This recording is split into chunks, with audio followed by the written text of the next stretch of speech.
Hello, everybody. Welcome to Coaching Dialogues with Max and Emma. So we are live on LinkedIn, Facebook, and YouTube. And today's topic is family well-being for working parents.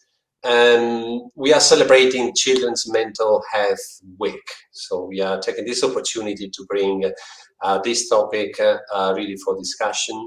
And I'm very happy that I have Emma today again to co-host this event. How are you today, Emma? I'm good. This is a great topic and one of my favourites to talk about. So thank you for this opportunity. Fantastic, thank you. So very excited.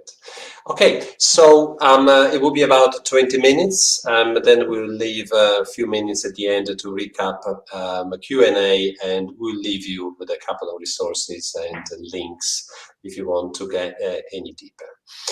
So Children's Mental Health Week is quite important because we normally talk about adults, grown-ups, mental health. So it's something that's been going on for a very long time, but I just noticed it was the other day, and I posted in the event link. I will repost it again. There was an article from BBC that brought up really the scale of the problem. So I don't have the slides as such today. I want just to show only this one, just to get a little bit of a sense of what's going on. We know the pandemic brought so many issues and put pressure on the family life and children. But if you're looking at the scale of the issues on the topic of anxiety, so this is only related to children, and there are findings from a survey, mainly through teachers and the school institutions in the UK. So anxiety definitely sitting on the top. Attention difficulties, low self-esteem, and depression, anger, self-harm. Eating problems is something I heard a number of times, but then you go to very uncomfortable bottom. Suicidal thoughts, something that you would never think really is relevant to this space to children. So I think we need just to look for a moment to get this, to articulate in a more granular level what mental health for children really means, and pause for a second, and then we will bring it in context of family well-being with Emma. Very quickly explore the problem statement and see what we can do in terms of emotional awareness and around being present really for our kids. So Emma, just a quick question to start from. What are your reactions in seeing this slide from this survey? Well, the survey speaks very much to the experience that I have of working with schools over the last 10 years, but particularly in the last 2, that there has been so many spikes in anxiety and behavioural symptoms, more extreme behavioural symptoms showing up in school. A lot more school refusal, a lot more social anxiety. And of course, when we're anxious, of course, we have difficulty focusing. So I'm afraid for me, with my work in safeguarding and working with safeguard leads in schools, this is actually a rather familiar picture. And I know that schools are working extremely hard to try to assist parents and children and to help stock up children with coping strategies. But of course, the social support that a child will get in their life, the most important social support they can feel and get is really from the family. And we're living in an era of working parents at a hard-pressed time, where there's been a hell of a lot of role creep in what our role might be as a parent. Parents are equally worried about their child's progress in education and the gaps that will have emerged from lockdown schooling, for example. But actually, what we need is our eyes on the prize. No one else is there to support our children through their feelings and the difficult feelings that they will face in the same way as we, their parents.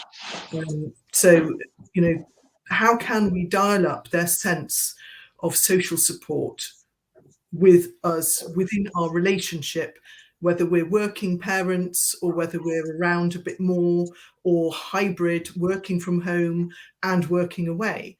How can we work with this data in a way that's more empowering and helpful? Yeah. It is shocking. It's shocking and frightening. It is shocking. So thank you. You condensed so many things. I was taking a couple of notes in here. A couple of keywords for me are just a kind of a hyperlink where I would like really to dive a little bit more in on your experience. First of all, just very briefly on around the scale of the problem. Role creep. Also, we mentioned in the post for the event, mission creeping as well. What is creeping into a family? What are the things, the elements that are over and above the old problems that we knew before the pandemic? I think it's this sense really that we've always got to be doing stuff as a parent, doing. We've got to just do half an hour of reading with our child, just do 15 minutes maths, just do 20 minutes spelling, just do this, just do that, take them to judo, take them to this, take them to that. And we're so busy doing that we kind of miss out on that sort of sense of what we're being. And we can be crowded out by the stuff of life, the stuff of parenting, when actually we need to get back to the core of, we're not an informal maths tutor or vocabulary tester or homework chaser, but, or a concierge or a taxi driver. But quite often that's what we're doing a lot of. And dialing up connection and being really in relationship with our children is the important thing. They need us to be present, not on the phone or in the car or constantly rushing, hustling, doing. They need us to be able to drop into presence, to provide the space, I suppose, for them to say the thing that's on their mind. So that they this is important. Now you mentioned the problem of doing, missing out, and through connection and being present, giving space to say things. So there's a big call for action here to create this space. But what do we find? Can we explore what do we find in this space? Because that will tell us also what we are missing out. Because that is the eye on the prize that you mentioned before. I know, I suppose, when I'm parenting or partnering at my best, that I am open, I'm responsive, and I can kind of dance in the moment with my child or my partner. In other words, I'm not crowded by my own pressing agenda. I can just be open to whatever difficult or joyous comes. And that's it, because not only are we shutting down sometimes the difficult stuff by going into doing and fixing and solving, we also shutting out some of the ability to hold on to the sense of play and joy and deeper connection. So alongside of all this stuff, we should not confuse playing sport with play and playfulness. And one big question for families is, where is the play? Where is your playful fulfillment in your interactions with your child? Because where there is that playfulness, there is a deep, less guarded, more creative connection. I think I can only applaud, and this is so important. To get into this play and joy area. But what do we get out of it? I need to do the GGSC. I need to achieve results, ticking boxes, and prepare the kids for the future. Because without those papers and the rubber stamps, they were not able to proceed into the professional world. But so, what do we get out of this playtime? Out of this joy? What are the long-term benefits? Well, look, we know from folklore that all work and no play makes Jack a dull boy. It's in The Shining, it's in folklore, and this is about being able to self-regulate. All mammals play in childhood and adolescence. And what do they get out of that? They get to judge in a more nuanced way threat, approach, avoid dynamics with other people. They get to read faces. They get to share and savor joy and relaxation. They can rest and digest. So play, real, fruitful, collaborative play, is a gateway to being able to self-regulate, negotiate, be agile in the moment, test your fears and fantasies. So there's two things here. One is being able to drop into a state. I'm going to borrow your your title, to drop into a state of resonance, where all that clutter in your mind. If they're not getting B's, A's, if they're not getting 7, 8, 9 in their GCSEs, then they're going to be eating out of bins when they're 30. That agenda, you've just got to drop. You've just got to see it coming a mile off. That's fear talking. Because the bottom line is, our kids need to come to us with their fabulous selves, with their fraught selves and their fearful selves and their flawed selves. And they need to be able to say what's on their mind. And when we can drop into that, and they can say some things that are really difficult for us. Like, I don't like myself. I don't feel that I belong. I feel stupid. Those feelings, all feelings, the object of those feelings is some form of completion. And the child's ability to express that inner fear helps declutter it from their mind. And when we'll want to fix it, when our kid comes to us and say, I genuinely feel that I hate myself, we'll argue with that fear instead of actually be present to it. So they don't need us to fix that. They need us to join them in that and help them finish that feeling. So it means acknowledging it, holding the space for that feeling to exist, and saying, I'm sorry. It stinks that you're feeling like that right now. Or to say, I get it. Or I get it. Tough. And I get it. Yeah. Yeah, I think that is so important.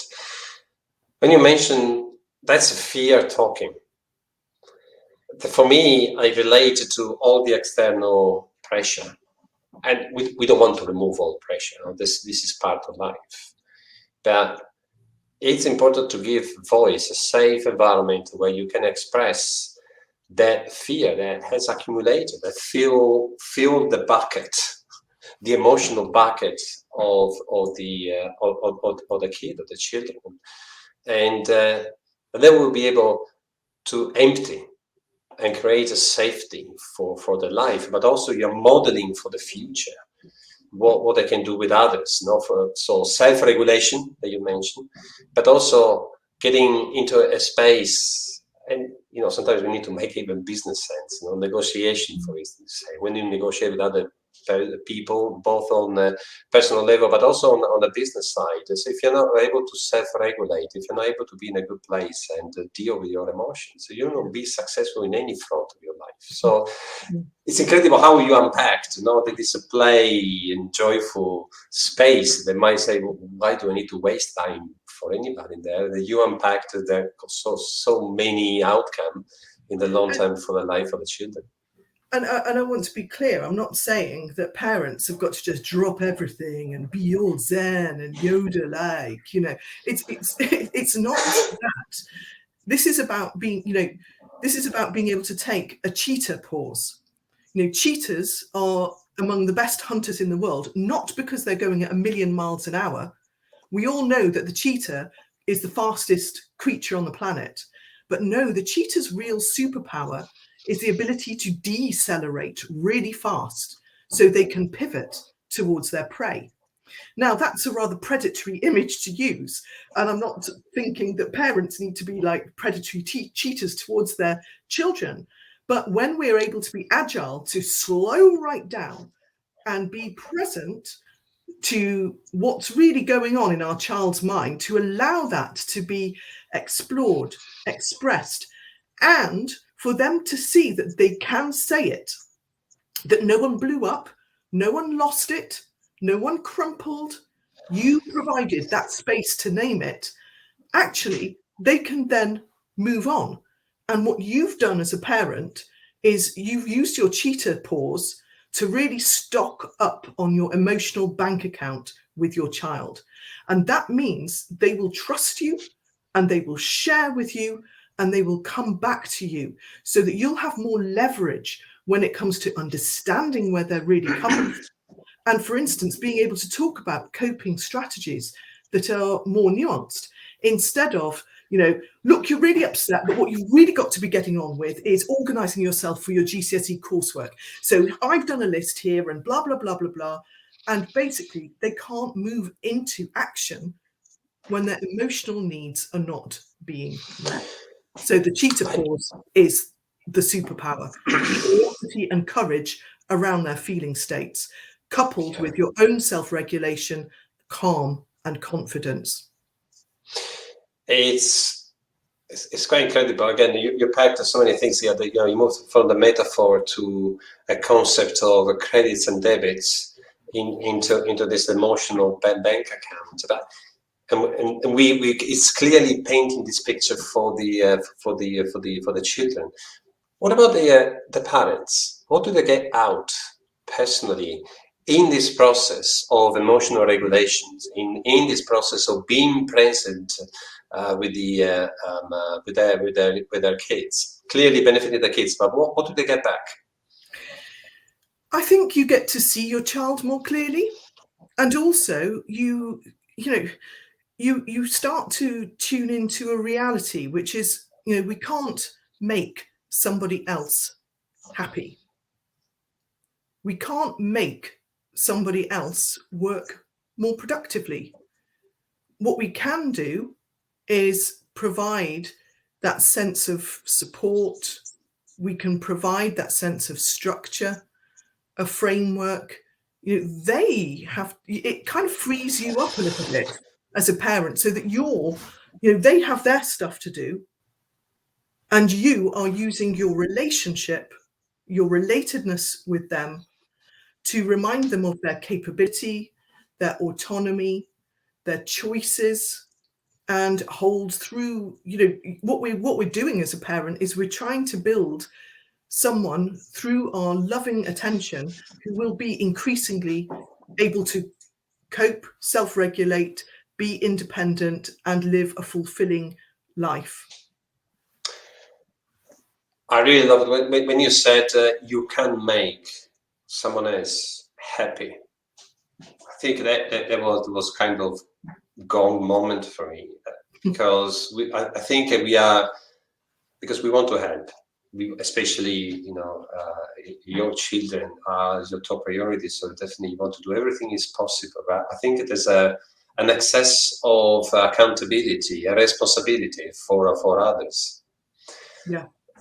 Having that thought that I do everything I can, I provide presence, support, tools, of tips, framework, everything. You just throw all your ammunition you can for others to build on. But I think it frees up your mind.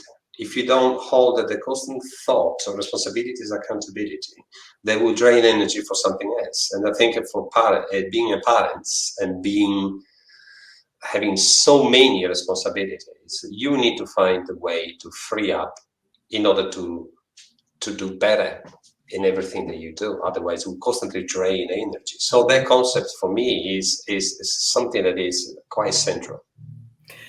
It's about having an inner spaciousness, I suppose. The inner spaciousness that a parent can access is what is going to help provide that leadership for the children, that connected leadership, not where we're micromanaging them or doing that, what I referred to earlier as concierge parenting, where we're taking on too much, right? But it is about, if we think about the way in which the tap of influence and data that washes through all of our lives, through our smartphones, through our screens, there's more information that's coming through our senses, through our nervous system than ever before. And our brains simply can't keep up with it. And so it's important for the parent to use their inner spaciousness to, drop it all, because again, the mind is very good at sort of doing and thinking unproductively.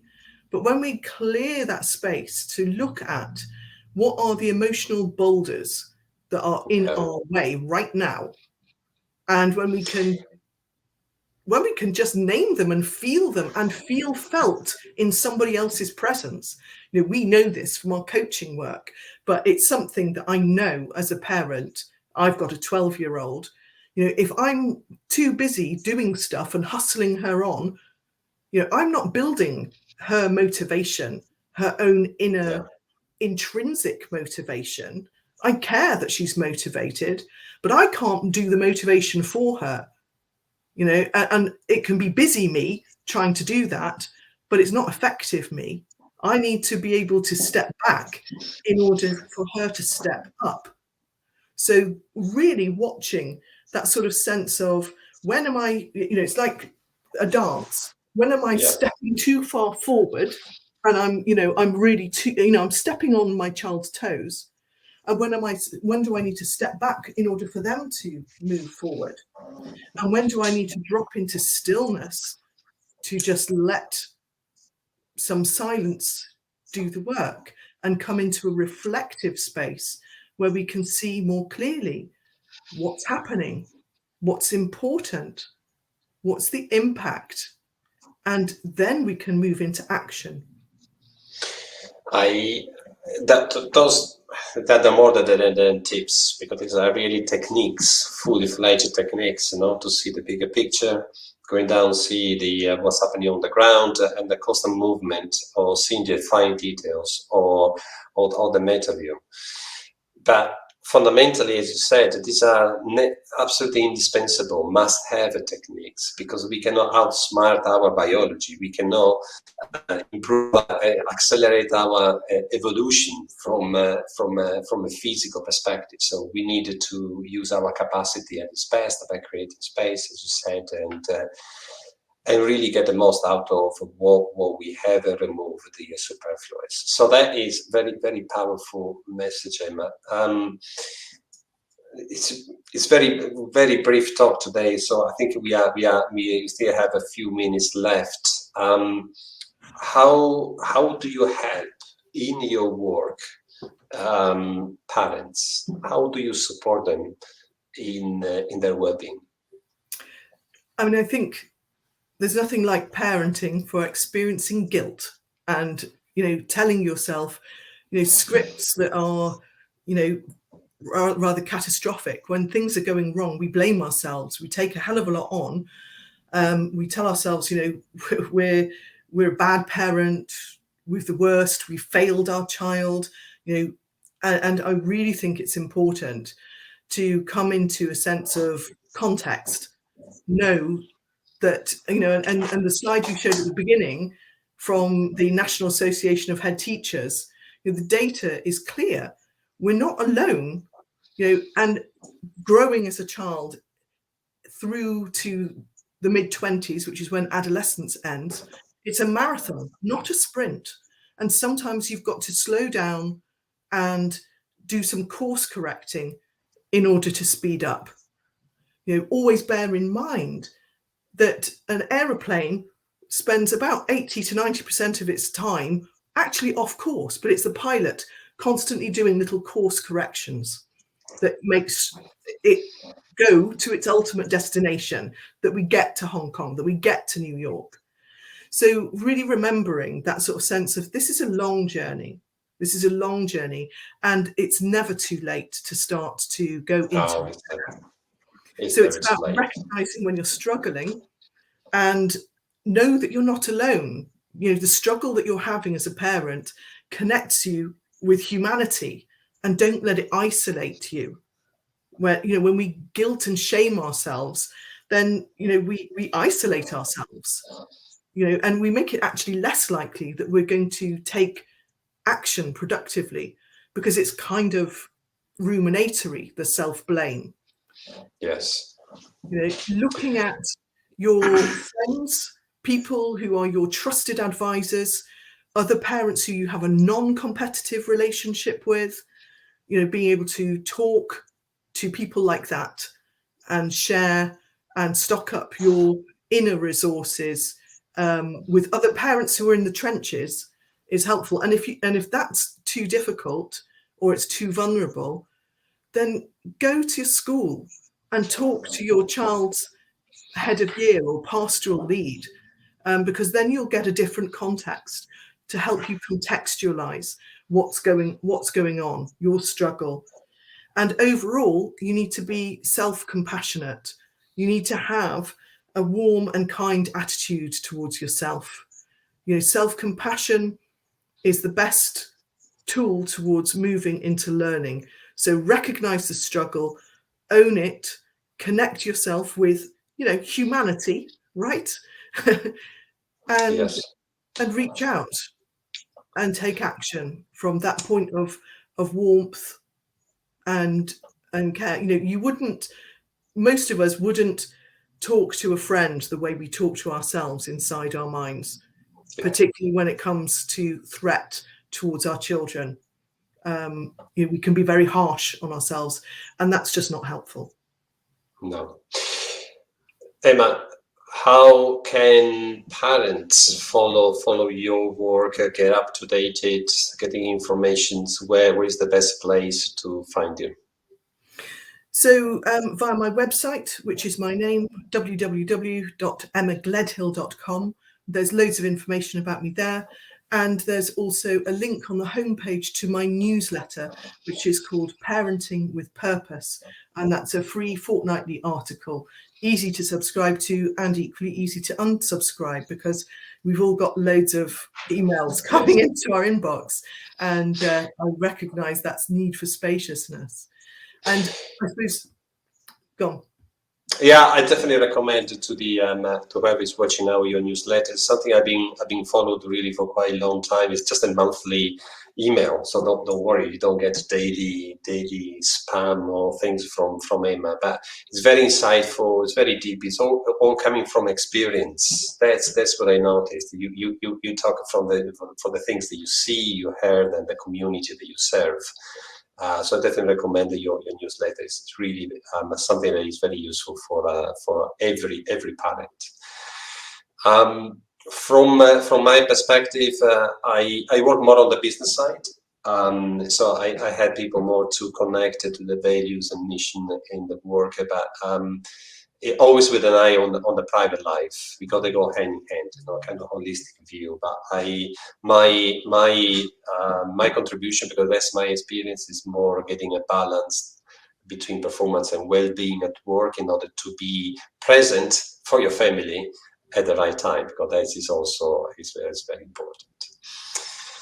Emma, final word. We got 1 minute to go. What will be your final message for this crowd? Challenge. I suppose, you know, to recognise, as working parents particularly, we may be relatively time and energy poor from time to time in family life. You know, we're doing it in the short change of our day, early morning and evening. But it is the quality of who and what we are being as a parent that matters in making some of the time we have real quality time, and being a really seriously good or better first responder. We want our kids to come to us with their fears and their worries, not Mr. Google or not down some algorithm on Mr. TikTok either. We want them to come to us to check in with what's going on. So being a good, attuned responder when our children experience the good, the bad, and the ugly of life, and those big feelings it really matters. And it's not about being 100% present, and it's not about being 100% perfect. It's being able to do it. Yeah. When you see your child by their behavior is actually needing a check-in, a real quality check-in. A check-in, be there, and you want your kids to come to you. That is the key final message. Yeah. Emma, thank you for everything. The challenge of condensing so many messages in a very limited amount of time has been absolutely precious from your experience, and I'm looking forward to do more of this for our audience. And I think we are done for today. So please, you can follow us on LinkedIn. Personally, I will continue to talk about emotions, and I will give more recommendation in my post. So stay tuned and more on this space. Thank you again, Emma. Have a good day, everybody. Take care. Bye. Bye-bye. Bye-bye.